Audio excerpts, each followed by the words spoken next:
अच्छा तो guys clash in Italy हो गया है और ये शो की सॉरी सबसे पहले तो कि लेट रिव्यू डाल रहा हूँ, लेकिन प्लीज़ आप लोग भाई के साथ ज़रा कोऑपरेट कीजिएगा कि लेट रिव्यू आ रहा है, लेकिन मैं भरपूर अपने रिव्यू और एनालिसिस देने वाला हूँ। तो डायरेक्ट बिना वेस्ट के हम शुरू करते हैं कि पहले मैच जो हुआ Cody Rhodes versus Gunther for the undisputed WWE championship. जैसे इनकी मैच की बिल्ड हुई तो बिल्ड तो बड़ा अच्छा था, कोडी वर्सेस गुंतर बहुत अच्छा लग रहा था, लेकिन ये मैच कैसा हुआ चले मैं आपको बताता हूँ। मैच शुरू होता है और भाई क्राउड तो अमेजिंग लग रहा था, बिल्कुल मतलब कि ऐसा कि उसने पूरे शो को उठा के रखा था, लेकिन कोडी और गुंथर ने डिलीवर किया जो एक्सपेक्टेशन थी या नहीं, बात करते हैं। अच्छा, गुंथर ने इस मैच में पूरा डोमिनेट किया, chops, power slam, sleeper hold सब कुछ ट्राई किया। फिर कोडी रोड ने कमबैक किया, पेडिग्री भी गुंथर को मारा जो कि रेयर मूव था, और आजकल फिनिशर पता नहीं एक दूसरे के सब कुछ मार रहे होते हैं। फिर गुंथर ने स्लीपर होल्ड में कोडी को काफी देर तक रखा, फिर कोडी ने भी जवाब में गुंथर को स्लीपर में डाला। मैच मतलब अच्छा चल रहा था। उसके बाद फिर अपना कोडी ने गुंथर को कोडी कटर लगाया, क्रॉस रोड्स मारा और 1 2 3 पिनफॉल हो गया, लेकिन मैच खत्म, कोडी क्लीन जीत गया। लेकिन कहानियां खत्म नहीं होती है, क्योंकि बाद में रिप्ले में दिखाया गया कि रोप के नीचे गुंथर ने पैर रख दिया था।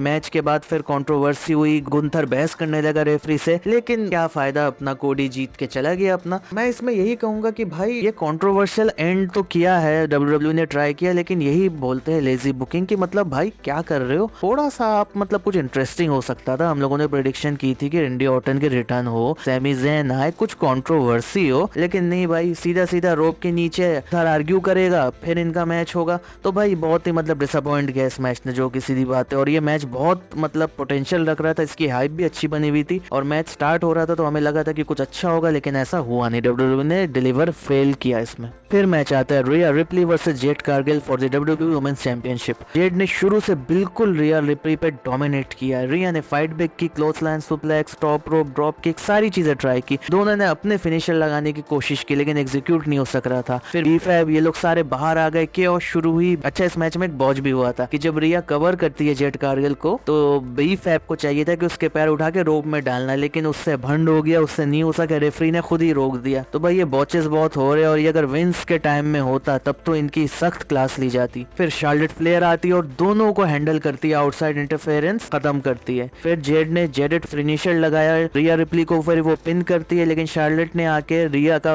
पैर रोप में डाल दिया, तो काउंट ब्रेक हो जाता है। ये बड़ा अच्छा स्टोरी था, शार्लेट रिया को हेल्प कर रही है, और भाई ये देखो पक्के रेसलर जो होते हैं ना बॉच नहीं मारते। फिर रिया ने रिवर्स करके रिपटाइड लगाई और मैच वो जीत गई। कह सकते हैं कि बज़ाहिर अच्छा मैच था ये, लेकिन इतनी कोई इसमें स्टोरी थी नहीं, बस नॉर्मल था, हो गया और बस चलो खत्म। फिर आता है मैच ब्रॉक लेसनर और ओबा फेमी का, सिंगल मैच रीमैच इनके रेसलमेनिया का, जो कि इसकी हाइप इतनी बनी हुई थी, और मैं कह सकता हूँ ये इस शो का बेस्ट मैच था। इटली का क्राउड, भाई इनके बारे में क्या कहूँ, ये तो ब्रॉक लेसनर की सॉन्ग भी गा रहे थे यार, बहुत ही अनएक्सपेक्टेड था। और ये देखो क्राउड कितना इन्वेस्ट कर रही है, तो डब्ल्यूडब्ल्यूई को भी चाहिए कि इनको इन्वेस्ट करे। चलो अब मैच की बात करते हैं। तो ब्रॉक ने बेल बजने से पहले ही अटैक शुरू कर दिया है, और पहले ही 20 सेकंड में 4 से 5 F5 लगा दिया ओबा फेमी को, और ओबा फेमी ने किक आउट किया। ब्रॉक शॉक हो गया, मतलब मैच की स्टार्टिंग की पेसिंग से ही ऐसा लग रहा था कि ब्रॉक बिल्कुल स्कॉश करने आया है। ब्रॉक ने किमोरा लॉक लगाया ओबा को, ओबा में उठा के ब्रॉक को नीचे फेंक दिया। फिर ब्रॉक ने 5th F5 मारा ओबा को, लेकिन ओबा फेमी किक आउट करता है। 6th F5 भी पड़ता है ओबा को अनाउंस टेबल पे, और काउंट आउट से ब्रॉक लेसनर जीतने मांगता है, लेकिन ओबा वापस आ जाता है। फिर ओबा अपना फिनिशर फ्रॉम गेस के लिए गया है, और ब्रॉक ने फिर रिवर्स किया, और फिर 7th F5 दे मारा ओबा को, और इस टाइम ब्रॉक 1 2 3 करके जीत जाता है। ये तो बिल्कुल मतलब एक्सपेक्टेड रिजल्ट था कि ब्रॉक लेसनर जीतेगा, और ये मैच काफी अच्छा हुआ। तकरीबन 6 से 7 मिनट का ये मैच हुआ, 1 और 1 हो गई, और जाते हुए ब्रॉक ने का 1+1 यूर डन एज माई, जो वर्ड बोलते हैं 20 है वो बोला उन्होंने, और ये मैच खत्म हुआ। तो इनका तीसरा मैच अब या तो नाइट ऑफ चैंपियंस में हो गया, समर स्लैम में होगा, और उसकी प्रेडिक्शन तो मेरी है भाई ये लोग ओबा को जिता देंगे। फिर चौथा मैच आता है Becky Lynch versus Sol Ruca for the women's intercontinental championship. Crowd बिल्कुल सोल रुका की तरफ थी, वन साइडेड उसको सपोर्ट मिल रही थी। सोल ने अपनी एक्साइटिंग मूव्स दिखाए, और भाई ऐसे ऐसे मूव मारे उन्होंने जो उनके एनएक्सटी की याद दिला दी। और बेकी ने रेफरी जेसिका कार से पूरे मैच में आर्गुमेंट्स की, मतलब पूरा उनका अपना बहस चलता रहा जो इनका होता है। बेकी ने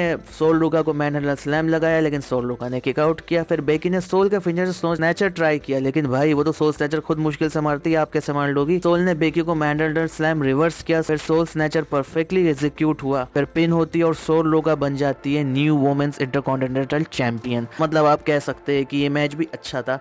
जस्टिफाइबल था। फिर आता है main event, Roman Reigns versus Jacob फाटू, tribal combat for the world heavyweight championship plus उला फाला एंड ट्राइबल चीफ स्टेटस, इतना कुछ एक ही मैच में। अच्छा, तो मैच शुरू होता है और रोमन रेंस अपने ऑरा के साथ एंट्री मारता है, जेकब फाटू में मारता है और जेकब फाटू के इंजरीज की भी खबर चल रही थी, लेकिन उसके बावजूद भी अगर उसने आके मैच किया है तो बहुत अच्छा मैच दिया है। वो टाइटल एंड उला फाला स्टेक्स में थी और नो ड्यूक्यू मैच था क्योंकि ट्राइबल कॉम्बैट था। तो इन दोनों ने मैच में तबाही मचा दी, क्राउड में गए, स्टील स्टेप्स में एक दूसरे को मारे या बैरियर सब इस्तेमाल हुए और भाई क्राउड तो पूरे ओवरऑल शो में बहुत ही अपना एक्सप्रेसिव थी और बहुत ही अच्छा नॉइस कर रही। फिर रोमन ने आइस बकेट उठा के जेकब को मारा, रैंडम था पर बट फनी मोमेंट था। और ये ट्राइबल कॉम्बैट में रोमन को कुछ हो जाता, कुछ अलग ही रूह आ जाती, वो बिल्कुल बीस्ट बन जाता है और फाटू को इतने आराम से हैंडल कर रहा था कि लगा ही नहीं कि ये वो फाटू है जिसने पिछले 1.5 महीने से दम किया हुआ रोमन के मुंह पे। फिर रोमन ने टूल बॉक्स निकाला, जेकब के हाथ पे मारा जिससे वो टोंगन ग्रिप लगाता है, मतलब बता दिया था भाई कि तुम्हें टोंगन ग्रिप लगाने नहीं दूंगा। फिर स्टील स्टेप्स पे दोबारा हाथ क्रश किया और टोंगन ग्रिप को बिल्कुल मतलब खत्म कर रहा था कि जेकब फाटू लगा ही नहीं सके। फिर रोमन ने टेबल सेटअप की, फिर जेकब ने मुंडोल्ड लगाया, रोमन पे पिन नहीं हुआ। एक्सपोज टर्नबकल पे जेकब का सर रोमन ने बार बार मारा, मतलब फुल टाइम मारा। बैकलैश में सिर्फ एक दफा मारा था, इस टाइम में रेगुलर मारता गया क्योंकि नो ड्यूक्यू था। फिर जेकब ने भी रोमन पे स्पेयर लगाई, रोमन ने किक आउट किया। फाइनल रोमन ने टेबल के थ्रू जेकब को स्पेयर मारा, फिर दोबारा जेकब उठ गया, दोबारा जेकब को स्पेयर मारा और मैच खत्म। रोमन रेंस जीत गया ये। और मैच के बाद ऊसोज आए, उलाफाला पहनाई रोमन को और इंटरेस्टिंगली सोलो सिको और एमएफटी भी रिंग साइड पे थे। जेकब ने उनको देखा, रोमन ने जे उसो को बोला जेकब को लेके आओ, ब्लड लाइन में वेलकम करो। फिर ये लोग साथ, क्या सिनेमैटिक लुक था, ये लोग जा रहे होते। तो जेकब फाटू को भी समझ में आ गया कि भाई रोमन ट्राइबल चीफ है और उसके ऊपर कोई नहीं जा सकता। तो ऐसा ही शो का एंड होता है क्लैश इन इटली का। मेरी ऑनेस्ट ओपिनियन पूछे तो ये शो अच्छा था, बेहतर था। डिसअपॉइंटिंग मोमेंट मेरे लिए था कि कोडी और गुंथर का मैच बिल्कुल भी मतलब जैसे हमने एक्सपेक्टेशन किया था वैसा नहीं, और बहुत ही कम देर का मैच हुआ। कम से कम यार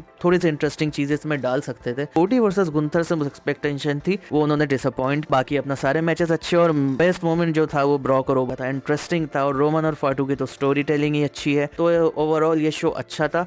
रेटिंग अगर आप मुझसे कहें तो मैं इसको 3.5 आउट ऑफ 5 दूंगा। किसी के लगेगा ये रेटिंग ज्यादा है, लेकिन मुझे बज़ाहिर क्राउड ने ये जो शो है ना बहुत अच्छा बना दिया। तो मिलते हैं नेक्स्ट वीडियो में आपसे रॉ रिकैप के साथ, तो तब तक के लिए गुड बाय।